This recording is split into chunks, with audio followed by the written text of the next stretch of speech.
So in this final segment for today, let's go ahead and talk about using multiples in a valuation model that's a little bit more than just this very simplified multiple times cash flow variable being equal to enterprise value. I'll introduce you now to the forward market multiple model. This is not a term that I see used in other finance texts in terms of the label for this model. In fact, I don't see a label for this model or a title for it, but I do see this model utilized elsewhere. And so that term, forward market multiple model, is one that I've developed myself. You may not see it elsewhere. So I'll go ahead and share my screen with you, and let's see if we can't come to better understand this model together. Okay, so like any other model form, we have the forward market multiple model being equal to the present value of some discounted cash flow plus the present value of some continuing value. That shouldn't surprise you in the least. You'll see that within the valuation models structure quick sheet. You'll see it, though I've pointed this out before, virtually every valuation model that we'll use rests on the exact same construction. Present value of a discounted cash flow plus the present value of some continuing or terminal value is equal to the present value or the value. In this case, the value for the forward market multiple model uses the present value of discounted cash flow from the free cash flow itself. So the first portion of this is the sum of the free cash flows divided by 1 plus WACC, or whatever discount rate we're using, to the power of t. And this is for our explicit period. You should have the exact same value here that you do for the explicit period for the free cash flow model and the explicit period for the KVD model, because we're using the exact same terms and the exact same variables. Where this differs is in the continuing value or the terminal value. We see that the continuing value is equal to our cash flow variable. In this case, we're using EBIT for the next period. So EBIT for time one times the multiple itself, or what I'm referring to as the forward market multiple. So EBIT times the multiple gives us an enterprise value, which we know is synonymous with a continuing value. And then we need to find the present value of that, the PV/CV, if you will, by dividing the value, EBIT times the multiple, dividing it by 1 plus our discount rate to the power of t. This should be very common for you at this point. The question that's going to come is, what multiple do we use? And so we'll talk about that a little bit as we look at some examples again. So here I'm using some numbers that are straight out of the Mira-Dravana case. You'll recognize these. You have this case available. You should be looking at it periodically, especially as we're going through these examples. And we see here that I've given in these first terms the free cash flows, 12.218, 13.34, 14.78, and so on, all the way through the fifth period, or the last year of the explicit period. And I'm taking those, discounting them by 1 plus the discount rate, 16.95, which is WACC, to the power of t. I'm then applying a multiple of 4.25, and we'll look at this with a little more rigor in a moment, but I'm applying a multiple of 4.25 to the 51.278 free cash flow, or excuse me, 51.278 EBIT for the following period, coming up with, and then discounting it back again to the last year of the explicit period, and it gives me a value of 146.02. Well, it shouldn't surprise you. That's very similar to the 149, 150 value that we've been seeing with the other model. Now, I used a 4.25 multiple for this. I selected that multiple not because it was the historic multiple, not because it was the observed one we saw from the base year, which you'll remember was 9.28. I selected it because I happen to know that consulting firms similar to Mira-Dravana tend to trade for, or tend to sell for, a 4.25 or to 4.5 multiple when they're transacting in the open market. I found that not only because I've got a little bit of experience in this, but by looking at Deal Stats and PitchBook, which are two services that we have under the Business Valuation Resources repository available to us. We'll look a little more closely at that together when we're together on Monday, so you can see how we select those, where they come from, and what we might do with them afterwards. But in the interim, just recognize I chose a 4.25 because I know in the marketplace that's a more realistic multiple for this firm. Think back for a moment to how we look at these multiples with respect to the other variables involved. That we can look at this as being the multiple being equal to ROIC minus G divided by ROIC times WACC minus G times 1 minus T. And when we look at this, we recognize that we know ROIC, we know WACC, and we know T. So we're simply making an assumption about G, and G is the most sensitive variable in this model, or the model's reaction is most sensitive to G. So when you're looking at an enterprise multiple, specifically when you're looking at the EBIT multiple, you're looking at a multiple that is heavily influenced by the expected growth rate of the company. And a high multiple, something like 9.28, would suggest a very high expected growth rate, and a lower multiple, something like 4, 5 or so, would expect a more moderate growth rate. And consulting services in the financial part of our economy are dynamic, but they don't have an extraordinarily high rate of growth, not like high tech and such. So we wouldn't expect to see a 9 times multiple there. So again, I applied a 4.25. We'll model in a few minutes to see the difference between 4.25, 9.28, and anything else you might look at. So again, we've got 146.02, not much different than we might have expected. Here we see that value structured in a multi-columnar valuation form, exactly as you've seen this before. The free cash flows, the present value of the free cash flows, the sum of the present value of the free cash flows, giving us PV/DCF.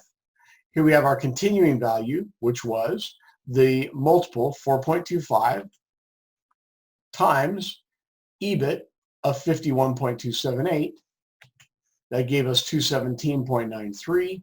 We then took the present value of that by dividing that value by 1.1695, or 1 plus the discount rate, to the 5th power. It's the 5th power because that's the last year of the explicit period, which then gave us a present value of the continuing value equal to 99.61.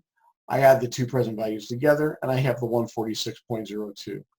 Let's move for a moment over to the spreadsheet for Ravana and look at this again. So I'm looking at the spreadsheet. I'm doing it with the valuation without adjustments. So I'm just using the basic ratios here. I'm not doing any adjustments. We have a free cash flow value of about 149.78, a KVD value of 149.6 or 0.36 or 149.4 perhaps. We have an adjusted present value of 146.7. And then when we have this 4.25 multiple, we then have a value of 146.02. Recognize how I got this. The continuing value now is simply the multiple times the cash flow variable that is represented by the multiple. In this case, it's an EBIT multiple, so we're using that. Very different than what we're used to seeing in our Gordon growth model construction, where we take the cash flow variable and divide it by WACC minus G. So very different. We don't have to divide by WACC minus G here just because it's not the equational form of that particular model variable. What happens if we change this? What multiple is going to get us closest to these other values? Well, I happen to know, because I've played with it a little bit, that 4.39 is going to get us yet closer to the KVD and the free cash flow model value of 149. Fine. I guessed at that. I played with it a little bit. I didn't observe that number, but I can tell you that when I looked at the multiples for valuation, or rather for consultancies, finance consultancies, that they tended to range from 3.9 up to about 5. So this 4.39 is certainly within the range. The question becomes, why didn't I use 4.39 right off the bat? And that's because given the profit margin that, as a ratio, as a percentage, that this company, Ravana, is able to maintain, it isn't really in the echelons of those companies that have a 5 times multiple. Given the growth that the company is expecting to see, it doesn't put it in the same position as those companies that have a 5 times multiple or a 4.7 times, 5 times. It's more like those companies that have a 4.25 multiple. So you try to construct something that is as much like for like as you possibly can. Not doing so, you're going to knowingly give yourself an inaccurate estimate. Doing so, you're going to get as close to accuracy as you can. But remember that these all fall in ranges. And we know that they fall in ranges if for no other reason than if we adjust the discount rate currently at 16.95, if we adjust that to say 18%, because maybe that's what an investor would have an expectation of perhaps, we go from 146 down to 137 or 143 in this case. So we know that there's a range here, and the range is informed based upon the discount rate, but we can also think of ranges as being informed based upon our multiples, and because that's a function of growth. Well, I'll take this back to 4.25. We see that we're not too badly aligned. What happens if I go to the 9.28, though, that we observe for this company? Remember that when we look at the financial statements, we observe for the base year an EBIT multiple of 9.28. Well, if we use that number, I'm going to plug it in right here, 9.28, we know that the valuation expands dramatically, expands all the way to 263.9. Now, when we were looking at the multiple simply as a singular construction without an explicit period, but we just took the multiple times the EBIT for the first year, we got like 317 in value. That's because that model was far too broadly based. It was far too simplistic, and which means it's prone for error. It begs the question, why do so many analysts use the simple multiple itself? Well, when you're going to do that, you've got to make an adjustment to the multiples that you might find so that you can get the right kind of value. You can't just use that and rely on that broad brushstroke. You've got to think carefully about what it is you're applying it to, how it's being applied. And this is where a little bit of the artistry or the interpretation within finance comes in. But in this case, we get a number of 263.9. Well, that is so far out of line with these others that we know it just can't be accurate. Something is awry. Well, what's awry is we use the wrong multiple. If we want to bring it into line with the others, the multiple is 4.39. We want to go ahead and say, well, we'll aspire to that because it's reflective of the values that we see using our other valuation forms. And so maybe we'll aspire to that number. And we know that we might fit into a category of other companies that warrant a 4.25 multiple when I look at comparable values. But if we up our game a little bit, we increase our revenue, a little bit more, we become more innovative, we become more productive, more efficient, we can achieve that 4.39. For that matter, we could get up to 4.5. Or if we really want to up our game and be closer to those consultancies that are at the top of their game, maybe it's more like 5. So you can use this as a managerial tool as well. If you know right now where you are, you only warrant a 4.25. And if you think about what work would it take to take this company whose growth, ROIC, discount rate, etc., warrants a 4.25 times EVA multiple, what would it take to improve it to the point where it would be like the big boys by those companies that warrant a 5 times multiple? If you then consider, all right, I know it would take this kind of innovation, this kind of investment, this kind of commitment to quality or dynamics. And if you're successful in turning your company into that kind of higher performing company, you might want to know what the value of doing that is. Well, the value is certainly going from 4.25 to 5, but that's a little abstract and ethereal. I think the value is going from 146 in value to 163.